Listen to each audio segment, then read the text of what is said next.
Sumainyo ang Panginoon. Ang mabuting balita ng Panginoon ayon kay San Marcos.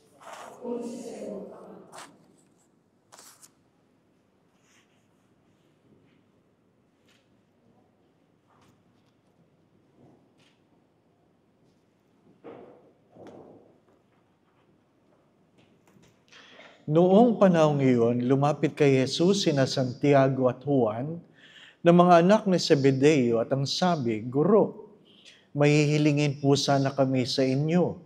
"Ano yun?" tanong ni Jesus. Sumagot sila, "Sana ay makaupo kami katabi ninyo sa inyong kaharian. Isa sa kanan, ang isa sa kaliwa. Hindi nyo nalalaman ang inyong hinihingi," sabi ni Jesus sa kanila. Mababata ba ninyo ang hirap na babatain ko? Pabibinyag ba kayo sa binyag na daranasin ko? Opo, tugon nila. Sabi ni Jesus, ang hirap na babatain ko'y babatain nga ninyo, at kayo'y bibinyagan sa binyag na daranasin ko. Ngunit wala sa akin ang pagpapasya kung sino ang maupo sa aking kanan at aking kaliwa. Ang mga luklukang sinabi ninyo ay para sa mga pinaghandaan. Nang marinig ito ng 10 alagad, nagalit sila sa magkapatid. Kaya't pinalapit sila ni Jesus at sinabi, "Alam ninyo na ang itinuturing na pinuno ng mga hintil ay siyang pinapanginoon at ang mga dinadakila ay siyang nasusunod. Ngunit hindi ganyan ang dapat umiral sa inyo.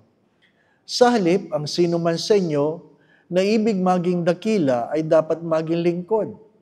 At sino mang ibig maging pinuno ay dapat maging alipin ng lahat. Sapagkat ang anak ng tao ay naparito, hindi upang paglingkuran, kundi upang maglingkod at ibigay ang kanyang buhay sa ikatutubos ng lahat."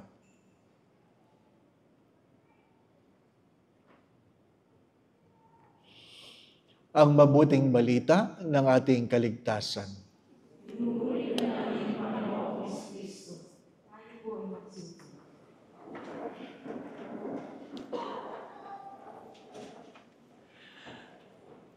Magandang gabi po sa inyong lahat.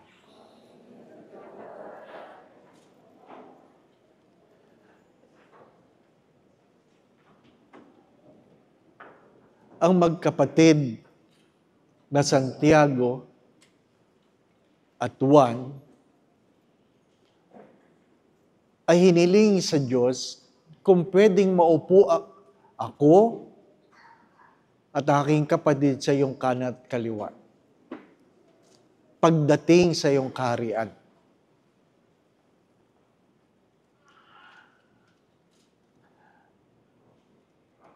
Ang aking tanong ay, masama ba yun?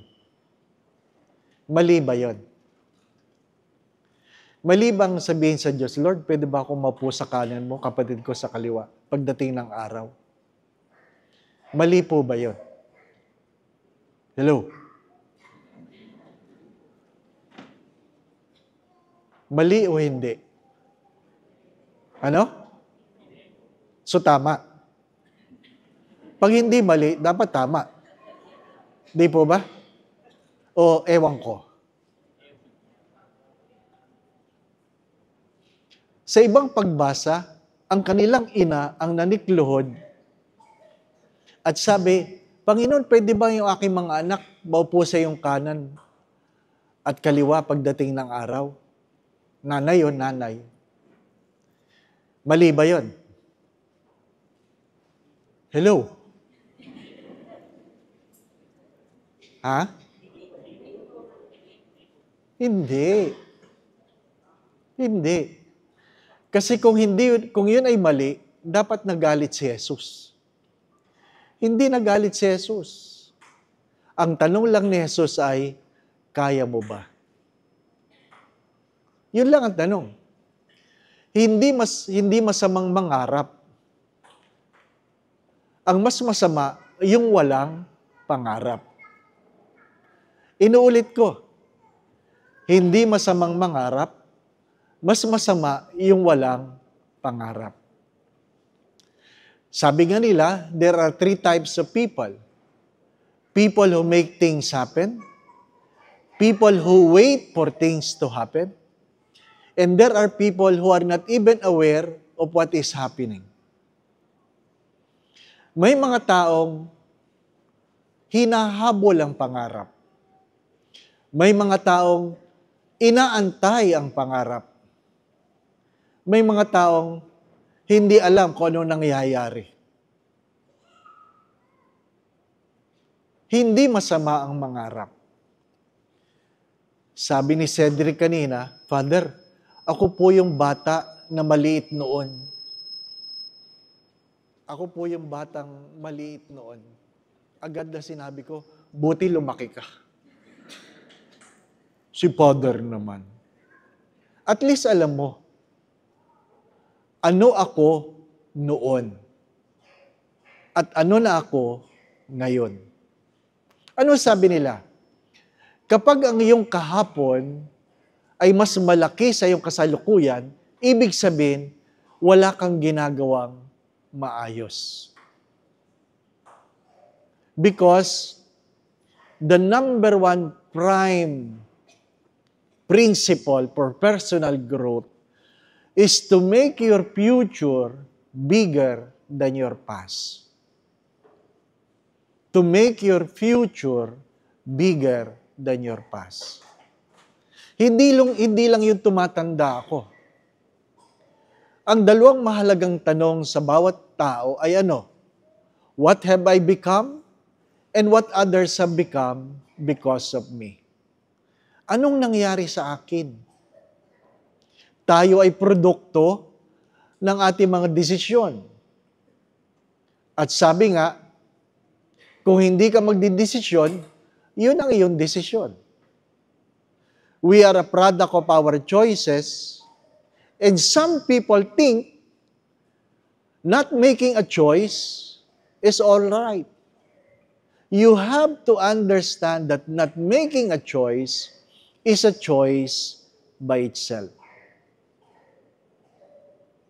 If you will not make a choice, others will make a choice for you.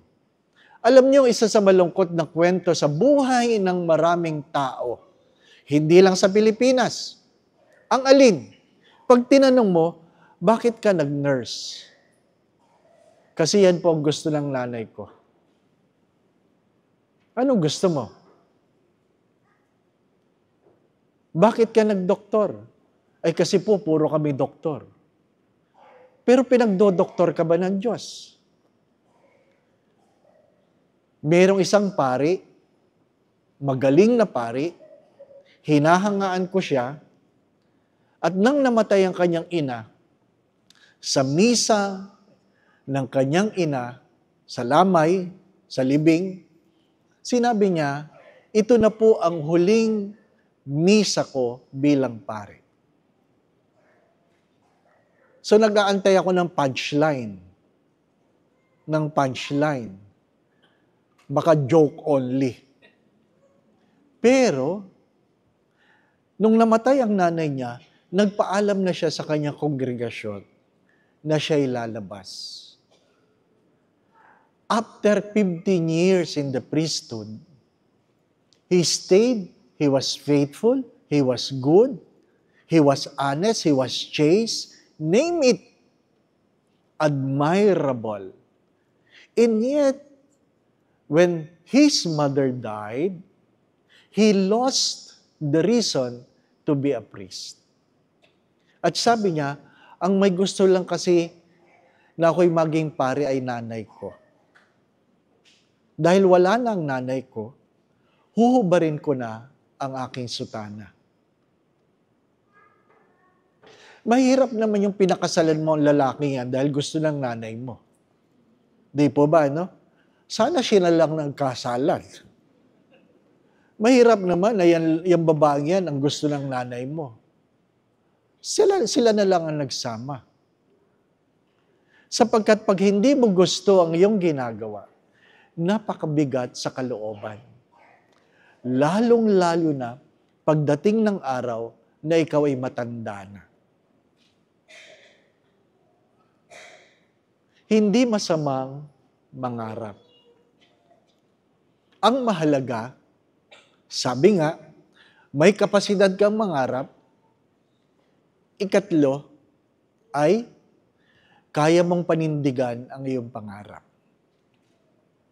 Palagi ko yan sinasabi. 3 important things in one's vocation. The purity of intentions, the capacity to become, the capacity to remain. Sa simula pa lamang, dapat maayos na ang iyong dahilan kung bakit mo ginagawa ang iyong ginagawa. Dahil hindi sapat na tama ang iyong ginagawa. Dapat tama ang dahilan. Inuulit ko, hindi sapat na tama ang iyong ginagawa. Dapat tama ang dahilan. At mahalaga din na palagi ko pong tinatanong, hindi sapat na tama ang iyong ginagawa, yan bang pinagagawa sa iyo ng Diyos? Baka hindi rin. Baka hindi rin. Pero, madalang sa atin ang nagtatanong, bakit ko nga ba kailangang gawin ito? May nagsabi, you buy a car not because you want to consume gasoline. Tama po ba yun? You buy a car not for the purpose of consuming gasoline. What is the purpose of buying a car? To reach your destiny. Kung pwede kang makarating sa iyong pupuntahan na walang kotse, hindi mo kailangan bumili na sasakyan. Know the purpose. Sa madalit sabi, ang pagpunta mo dito sa Ruiz ay hindi kumita ng pera. Hindi kumita ng pera. Ang pagpunta mo sa Ruiz ay maabot ang pangarap. Hello? Parang tulala kayo. Naintindihan niyo po ba ako? Hindi ka nagpunta dito para kumita ng pera. Nagpunta ka dito sa pag-iisip o pag-aakala na dahil mayroong mas maayos na sahod, maabot mo ang iyong pangarap. Ang Ruiz ay tungtungan sa iyong pangarap. Pero ang mahalagang tanong, ano ang iyong pangarap? Mahalaga sa mga bata, nang makatapos ay hindi pangarap. Ang makatapos mag-aral ay hindi pangarap. Ang makatapos mag-aral ay para maging tungtungan para maabot ang pangarap. Kaya pag pangit ang grades mo, baka nakatapos ka, pero hindi mo pa rin maabot ang iyong pangarap. Ang kumain, bakit tayo kumakain? Para mabusog? Wala nga kami ginawa dito kundi kumain eh. Sa palagi ko, nagkakasala ako eh. Bakit? Wala nang pagkakataong matunaw yung kinakain ko. Kumakain ka para ikaw ay maging malakas. Kaya ka dapat maging malakas para ikaw ay makapagtrabaho. Mahirap yung ginawa mo, kumain lang. Mga minamahal na mga kapatid, inuulit ko po, hindi masama ang mangarap. Ang masama, walang pangarap. Hindi masama na mga magulang naninikluhod sa Diyos para sa pangarap ng kanilang mga anak. Kaninang umaga, punong-puno yung messages ng mga magulang, ng mga anak na nakapasa sa board exam para maging doktor. Nagpapasalamat. Nagpapasalamat dahil sila ay nagpa-pray over. Nagpapasalamat na abot ang pangarap. Pero nung itong mga anak na ito, nung nagpupunta sa Greenbelt at nagpapa-pray over, ang aking tanong ay, nag-aral ka ba? Mahalaga yun eh. Nag-aral ka ba? Bakit? Dahil kahit ano ang dasal ko, kung hindi ka nag-aral, hindi ka papasa. Gagawin mo pang mandaraya ang Diyos, di po ba? Ano? Nag-aral ka ba? At yung mga dala-dala yung mga ballpen, sinabihan ko, huwag nyo na ipabless yung ballpen. Hindi naman ng ballpen magkukusang magsulat. Kasi kung wala kang inisip, walang isusulat yan. Father, basta bless mo lang, bless mo lang. Di ba? Para bagang magic, no? Ano sabi ko sa kanila? Ibabad ko man sa holy water yan. Kung hindi kayo nag-aral, wala yang may susulat. Di po ba? It is not enough that we have a wishbone without a backbone. Again, baka makalimutan nyo, dapat may pangarap. Anong kahapon? Dapat meron kang sariling obra. May sarili kang obra. Pag pare-parehas, hindi obra yan.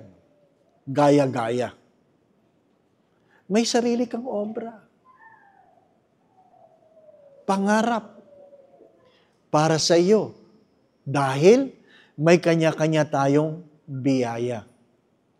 May kanya-kanya tayong kakanyahan. Paulit-ulit yan sinasabi sa akin ng aking yumang spiritual director. Keep in mind that you have your own talent and you have your own idiosyncrasies. No? Ganda pakinggan. Ano pa? You have your own talent and you have your own idiosyncrasies. Alam ko yung talent. Father, anong idiosyncrasies? Sa Tagalog, katangahan. In English lang para hindi masyadong masakit. Di po ba? Ano? Ano sabi ng Santo Papa? Ang katangahan ay isang biyaya. Hindi yun pagmumura. Ibig sabihin ng katangahan, hindi mo ginamit ang iyong utak ng sapat. So, biyaya yan. Ibig sabihin may utak ka. Hindi mo lang ginamit. Di po ba? Ano? Isang biyayang katangahan, wag mo lang aaraw-arawin. Di po ba? Ang Santo Papa may sabi niya, kinopya ko lang. Bakit? Kasi pag tayo'y tinatamad, minsan, sorry for the words, nagtatanga-tangahan tayo. Ang aking halimbawa dyan, yung aking aso, si Uno. Pag pinagsabihan mo, nagtatanga-tangahan. Shh! Diba? Dead ma. Come. Diba? Nagtatanga-tangahan. Ayaw eh. Ayaw maligo. Ayaw papunas. Diba? Pero pag sinabi mong eat, bilis. Alam mo ang kanyang daigdig. Alam mo ang kanyang daigdig. Siyempre, aso yun. Di po ba, na? Pero bakit ko mahal na mahal yung aso ko? 3 times niya na akong ginising. At pagtingin ko sa aking blood sugar, nag-high po ako. 3 times. Hindi ko alam paano niya nalaman na bumagsak ang blood sugar ko. Ano sabi ng doktor? Buti pang mag-hyper, Father. Huwag lang mag-hypo. Kasi kung ikaw ay nag-hypo habang natutulog, baka mag-coma ka. Kaya, Sa utang na loob sa aking aso, binilhan ko ng magandang kama. Sa tabi ng aking kama. Di ba? Kung ang aso nga, alam eh. Ikaw pa, di po ba? Ano? Alam mo, diabetic ka. Binalatan mo yung matatamis. Tapos pagdating mamayang gabi, sasabihin mo, bakit kaya? Di ba? Katangahan yun. Nagtatanga-tangahan ka, di po ba? Ano? Mga minamahal na mga kapatid, maraming bagay sa buhay na ginagawa nating dahilan para hindi maabot ang pangarap. Inuulit ko, ang sasakyan ay hindi binili para makakuha ka ng gasolina. Ang sasakyan ay binili para makarating ka sa iyong pupuntahan. Kaya, narito ka sa Ruwais, hindi para kumita. Narito ka sa Ruwais para maabot ang pangarap. Ang tanong, nasaan ka na sa iyong pangarap? Nasaan ka na? Di po ba, ano? Ano sabi ko kahapon? Mahirap yung ang tagal-tagal mo dito, meron kang iPhone, wala kang naipon. Di po ba? Di ba? Pangatlo, sabi ng 10, nagalit yung 10 sa sinabi ng 2. Nagalit ang 10 sa sinabi ng 2. Kung si Jesus hindi nagalit, anong karapatan mo na magalit? Ibig sabihin lang nun, ikaw ay nainggit. Marami sa atin ang sinisira ang araw dahil tayo ay naiinggit. Ano po ang katuruan? You never put down people who are successful. You never put down people who are successful. What you should do? You should learn from them. You should learn from them. Lahat ay pwedeng may matutunan. Di ba? Kung sila'y matagumpay, itanong mo, bakit kaya sila matagumpay? Ano ang pwede kong matutunan sa kanila? Learn from them. Never chastise successful people. Learn from them. Mga minamahal na mga kapatid, mahirap yung nabuhay tayo sa inggit. Wala tayong mararating. Learn from them. Ask them. Ask them how you can become like them. But, this is a big but never stand over the success of other people. Matuto ka sa tagumpay ng ibang tao, pero wag mong gagawing intablado ang tagumpay ng iba. Bakit? Dahil pag sila ay nalugso, if they crumble, you will crumble with them. Learn to build your own foundation. Learn to build your own foundation. And this is the most difficult part. Building a foundation. Forgetting that the foundation holds a good structure. Pag wala kang tinutungtungan na matibay, hindi ka magtatagal. Hindi ka magtatagal. Turuan ng mga bata. Alam nyo, ang sakit natin, karamihan, ang alin? Yung bang mag-gym, pupunta sa gym, mag-enroll, sa unang araw, pipilitin niyang magbuhat na mabigat. Masakit na masakit ang katawan niya. Di ba? At kinabukasan, haharap siya sa salamin at gaganon siya. Ano yun? Isang araw lang. Tutubo agad. Di ba, anak?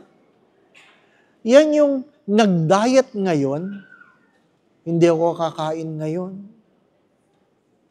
Bukas magtitimbang at sasabihin, ay, hindi bumaba.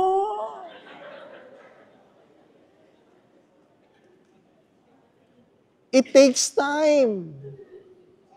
It takes time. May nakita akong bata, dahil nahihirapan siya sa kanyang pag-aaral, binubuklat niya yung aklat na ganyan. Tapos gagawin niya,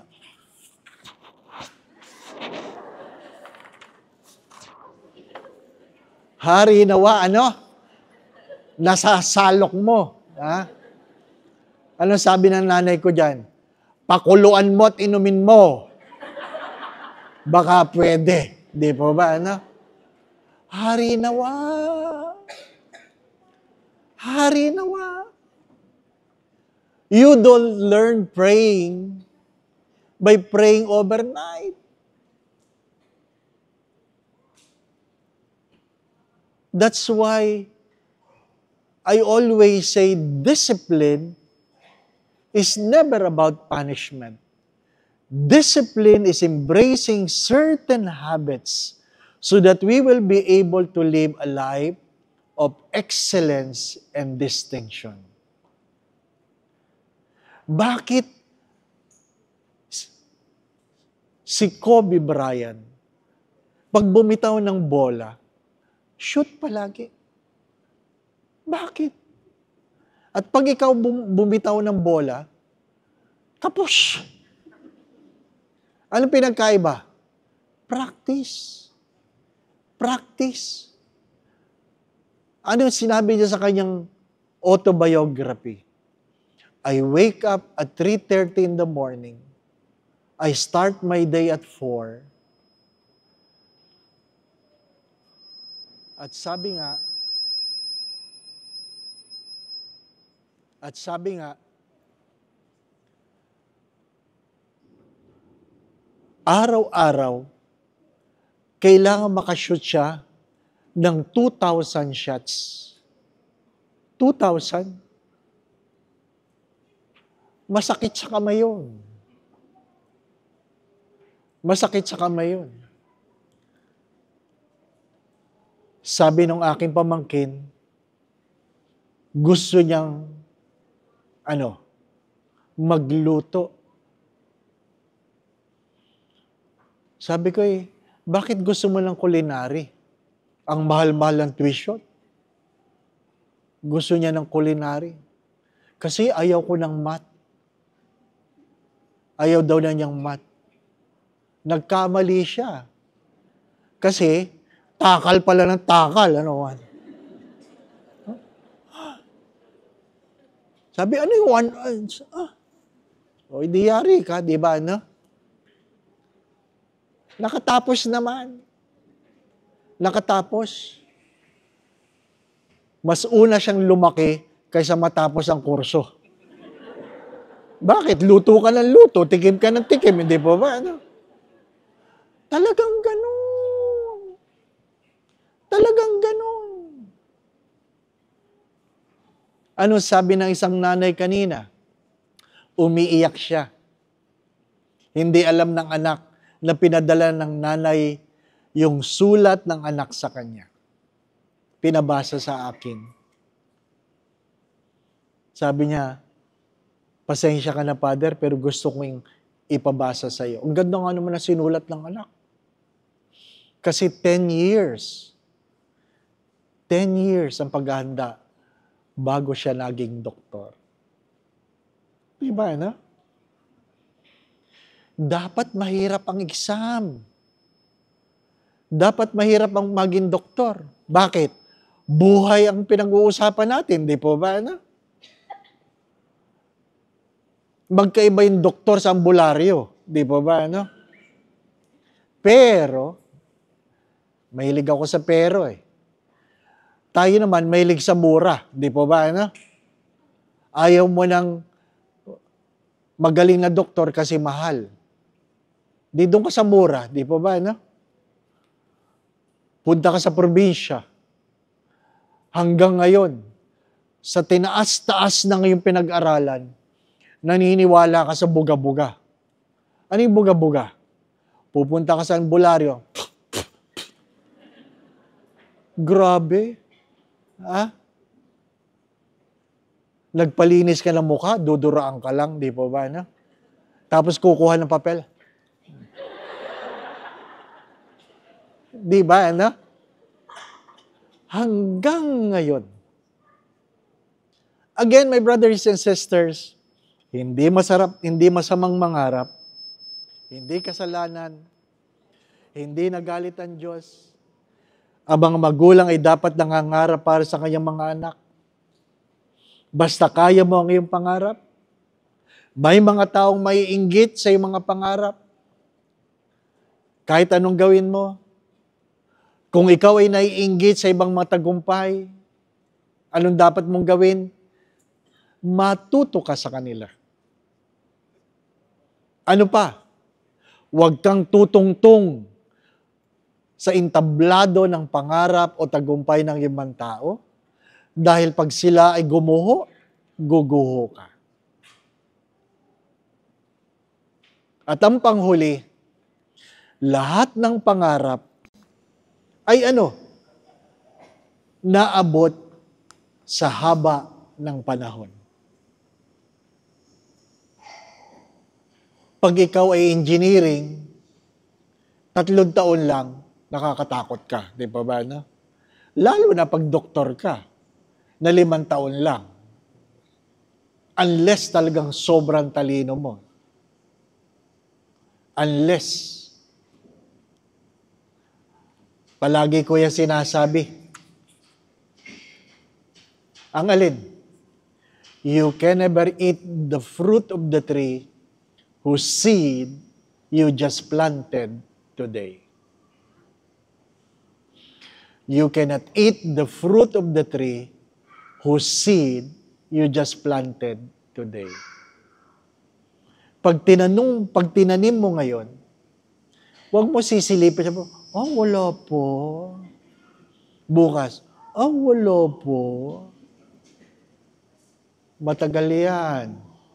Ang problema doon, silip ka lang ng silip, di mo naman dinidilig. Di ba ba, ano?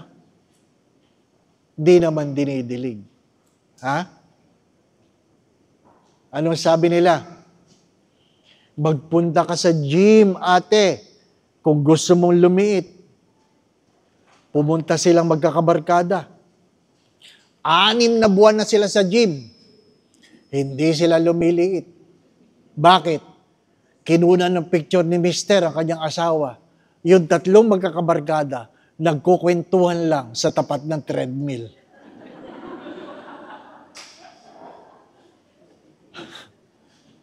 Ay, hindi ka talaga liliit. Di po ba, no? Hindi ka talaga liliit.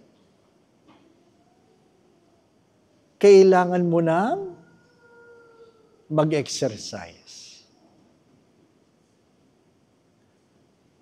What is the question?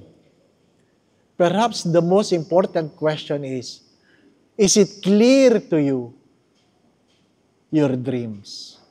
Second, what prevents you from becoming?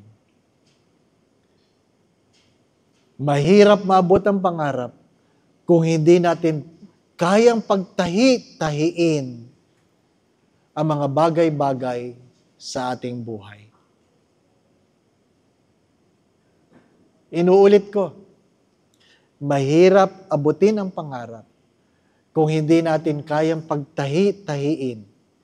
If we're unable to connect the dots, it will be impossible for us to reach our dreams. Amen. Maraming salamat po, ano po. Ang Ruiz ay nagpapatunay na wala nang paring namamatay sa gutom. Sa alta presyon. Maawa kay Father Willie, ano pa. Sabi po kaninang umaga, pag naglalakad ako, Father, pinapakinggan ko yung talk ninyo. Hindi ko pinakinggan yung mga naunang araw ng mission kasi ayaw kong ma-preempt. Ano po? Magkakaiba po ang tema kada araw at yun po ay ating tinatahi. Balikan po ninyo ang mga araw ng mission sa Mosapa. Ang unang araw ay kaya pala. Kaya pala. Awareness. Ikalawang araw ay kaya naman pala. By the grace of God, we can do it. On the third day, ang tanong ay, anong gagawin mo? Kahapon ang tanong ay, ano ang iyong obra? Ano ang iyong obra? Ngayon, sana maliwanag sa inyo ang makarating sa Ruiz, sa Mosapa, sa Al-Ain, saan pa? Sa St. Joseph, sa Abu Dhabi, ay hindi pangarap. Yan ay tungtungan ng inyong pangarap. Sana maliwanag na kung anong inyong pangarap. Ano po? Sana maliwanag na. At ang bawat pangarap ay dapat may kasamang pagsusumikap. Ang bawat pangarap ay may kasamang pagsusumikap. Perhaps to remind us of tonight, keep this in mind. Unless the Lord bless the works of our hands, we will labor in vain. Kaya sa gabing ito, inaanyayahan ko kayo na itaas sa Diyos ang inyong mga pangarap. Ikalawa, taas-taasan nyo naman ang pangarap. Ano po? Taas-taasan naman. Itaas mo ang iyong pangarap. Ikalawa, taas-taasan mo naman ang iyong pangarap. And allow the Lord to bless the works of your hands. I invite that you put your hands in front of you as an offering to God. Lord, bless the works of our hands.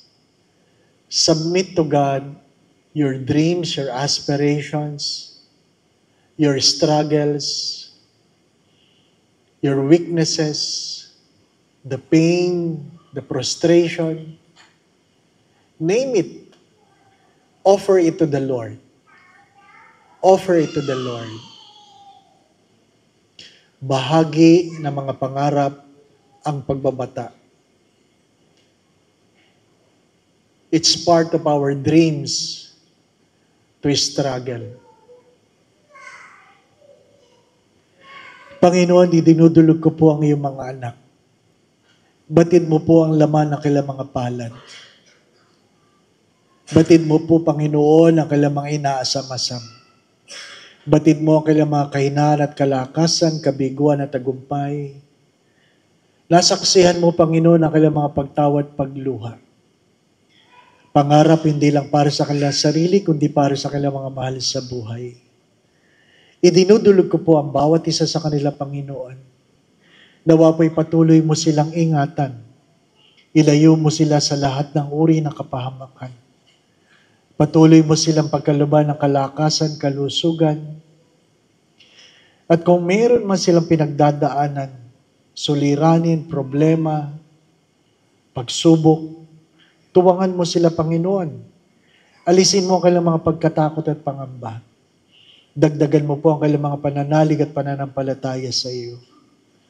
Patuloy mong gabayan ang kanilang mga iniisip at ginagawa. Sapagkat kung hindi mo pagpapalain, Panginoon, ang gawa ng kanilang mga kamay, ang lahat na ito ay mauuwi sa kawalan. Kung sino man sa kanila may karamdaman, may dinadamdam, may pinagdadaan ng suliranin, Panginoon, hilumin mo, pagalingin mo. Nawa po sa mga pangyarihang pangalan ng iyong anak na si Jesus na taga Nazaret, pagalingin mo sila, Panginoon. Kung mayroon mang hidwaan sa kamag-anakan, sa magkakapatid, magkakaibigan, hilumin mo, Panginoon. Naway mangibabaw ang pagmamahal, hindi ang paghuhusga. Nawa po, Panginoon, alisin mo ang pagkainggit, palitan mo ito ng pagsusumikap, at kung ano pa man ang kanyang mga pinagdadaanan, Panginoon, ayusin mo po. Nawa po ang bawat pamilya ay pagharian mo ng pagmamahalan, pagkakaisa, pagkakasundo-sundo, kapayapaan, kasayahan, puspos ng pag-ibig at kasaganahan. Nawa po ang bawat mag-asawa ay higit na maging tapat, higit na mayroong pagmamahal. Dagdagan mo ang pasensya sa bawat isa. Akayin mo sila sa iyong kaharian. Nawa po mga batang naririto, ang mga anak, ay gabayan mo, Panginoon. Nawa po ang kanyang anghel de la guardia ay samahan sila upang magkaroon sila ng magandang kinabukasan. Panginoon, kayo po nakababatid, kayo po nakaalam, kayo na po magkaloob kung ano man ang makabubuti, makababanal para sa kanila. Sa bawat paglilingkod, suklian mo po ng pagpapala. Panginoon, nawa po sa tulong at panalangin ng mga banal, lalong-lalo po ng mahal na Birhen, gayon din ni San Jose ang tapat niyang esposo, ni Juan Bautista naming patron. Ipagkaloob mo po ang kahilingan ng bawat isa at pagpalain mo sa ngalan ng Ama at ng Anak at ng Espiritu Santo. Amen. Muli po, maraming salamat.